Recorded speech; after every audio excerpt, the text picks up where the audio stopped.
De volta com vocês, galera, no canal mais louco do YouTube. Louco, mas é claro, por Jesus. A paz do Senhor, meus queridos irmãos, a paz do Senhor, minhas queridas irmãs.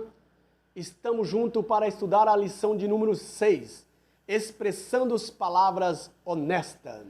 E vamos aprender nessa lição de hoje que nós devemos vigiar em nossas palavras, de preferência falar a verdade. Vamos aprender que a Bíblia ordena que todas as vezes que formos proferir uma palavra, que ela seja honesta e verdadeira e correta. E vamos aprender o significado da palavra honestidade, ou da palavra honesta. Tá? O nosso comentarista é o pastor Osiel Gomes, e ele divide a lição em 3 pontos, ou 3 tópicos principais, que são, primeiro, não devemos jurar nem pelos céus e nem pela terra. Segundo, nossas palavras devem ser sim, sim e não, não. E terceiro e último tópico, honestidade com as nossas palavras.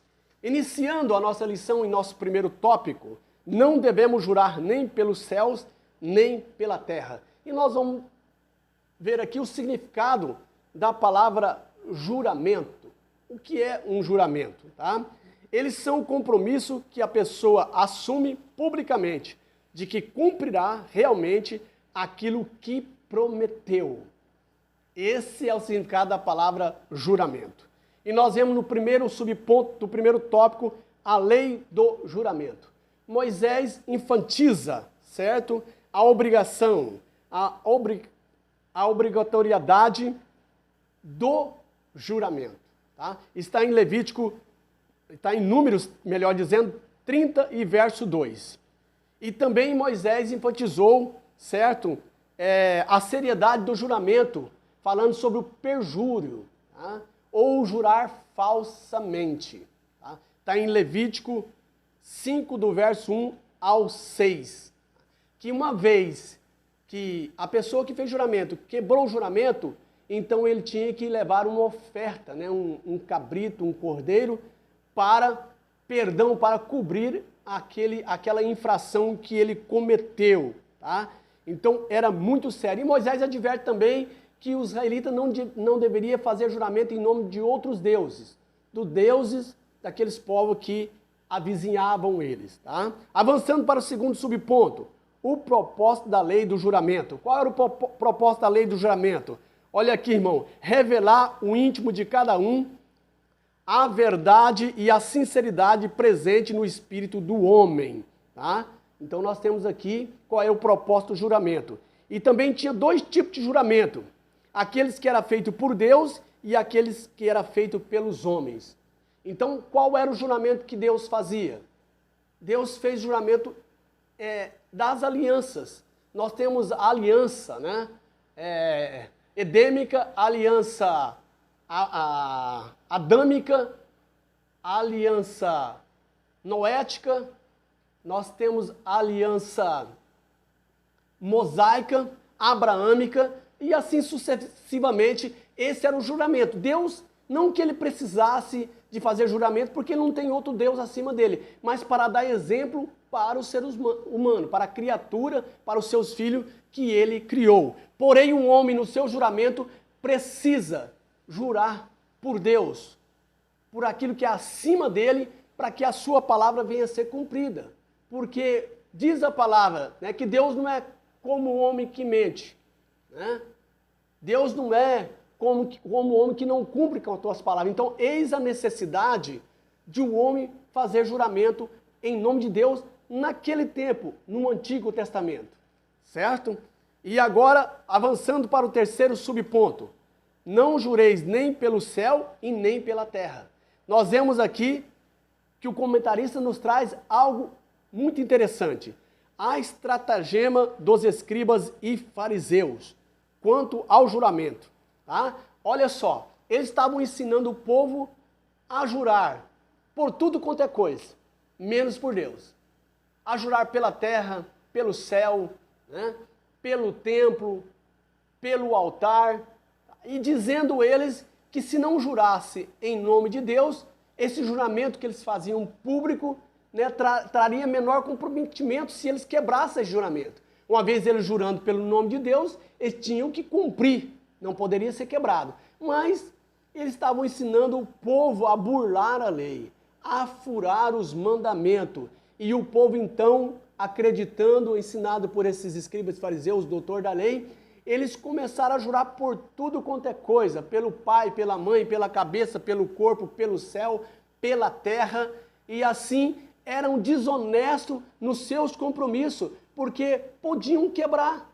Então eles começavam, né, a dar prejuízo ao próximo, a ser desonesto com aqueles compromissos que eles faziam, com os negócios que eles faziam com o próximo, certo? Mas Jesus vem e põe um ponto final, faz cair a máscara desses escribas e fariseus, dizendo: vocês não devem jurar por nada, porque tudo é de Deus. Se você jurar pelo céu, ele é o trono de Deus. Se você jurar pela terra, ele é os cabelos dos pés de Deus. Se você jurar pelo altar, é ele que santifica a oferta. Então tudo é de Deus. Agora o que vocês têm que ser, não é ficar jurando por A e B, por aquilo ou por aquilo outro. É vocês ser verdadeiro e honesto. Olha só o que está escrito. Um cristão verdadeiro e sincero, que tem um coração transformado pelo Evangelho, não precisa invocar qualquer elemento como céu e terra para afirmar que o que está dizendo é verdade, posto que na essência a verdade está no íntimo do seu coração, no qual não há mentira, engodo ou engano. Salmo 15 e verso 2, o Salmo 24 e verso 4, Provérbios 8 e 7, Malaquias 2 e 6 e Miqueias 6 e 8. Jesus coloca um ponto final e faz cair a máscara. O negócio vem do íntimo, não vem só de palavras, mas vem do sentimento, ser verdadeiro, ser honesto. Avançando para o nosso segundo tópico. Nossas palavras devem ser sim, sim e não, não. Olha só o que Salomão diz. E falou o rei Salomão, que a morte e a vida estão no poder da língua. Provérbio 18 e verso 21. E Jesus arremata dizendo, e ele foi bem categórico, quando afirmou que pelas palavras alguém pode ser justificado ou condenado. Mateus 12 e 37. Então está aí, né, essas verdades. E avançando agora para o segundo subponto do segundo tópico, do segundo tópico. O sim, sim e o não, não na vida do apóstolo Paulo.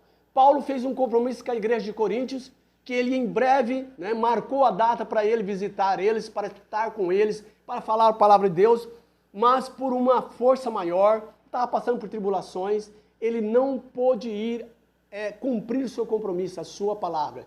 E alguns desonestos, aproveitadores, que não gostavam de Paulo, começaram a acusar ele, que ele não era um homem confiável. E Paulo justifica que a palavra dele era sim, sim, não, não. Mas por motivo maior ele não pôde ir, mas que no tempo oportuno estaria ali com os coríntios falando a palavra de Deus. Então, a palavra do crente tem que ser sim, sim e não, não. Avançando para o terceiro subponto. O que passar disso é procedência maligna. É isso que o apóstolo Paulo ensina. Tá? E foi o que ele fez, um compromisso com os coríntios, e mais tarde, no tempo oportuno, ele cumpriu, porque a palavra do crente tem que ser sim, sim e não, não. Avançando para o nosso terceiro e último tópico, honestidade com as nossas palavras. A palavra honestidade. O significado: honestidade é uma virtude de alguém que é correto, sincero. Do hebraico, temos o adjetivo yashar, reto, honesto, correto, direito, pleno ou plano, certo, justo, né? E nós vemos aqui dois exemplos de homens na Bíblia que nós devemos, certo, seguir, né? As suas características, as suas virtudes, né? O seu modo de vida. Eu estou dizendo homem, certo? Jó é um deles. Capítulo 1 e verso 8. Deus deu testemunho de Jó que não havia na terra um homem, né, honesto, sincero e que se desviava do mal. Ele dando testemunho a Satanás. E o outro homem que nós encontramos na Bíblia é Cornélio, em Atos 10 e 22, certo?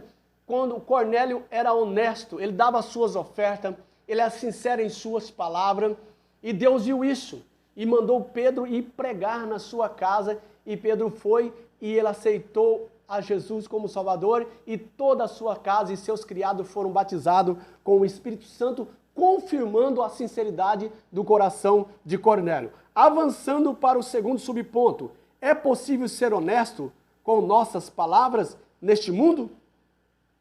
É possível? Lógico que sim.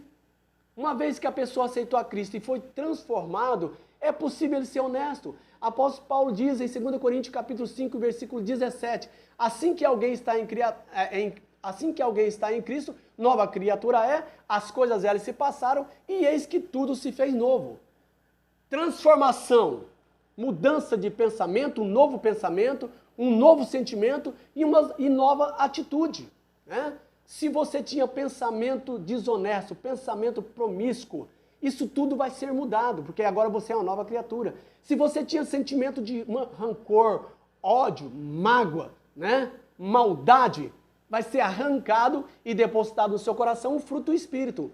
Amor, né? Alegria, paz, temperança, honestidade, certo? Benignidade, mansidão e fé. Isso, então, assim é possível ser honesto com as nossas palavras neste mundo. O crente tem possibilidade de ser honesto, sim, ser verdadeiro, né? Verdadeiro discípulo de Cristo, que faz parte do seu reino.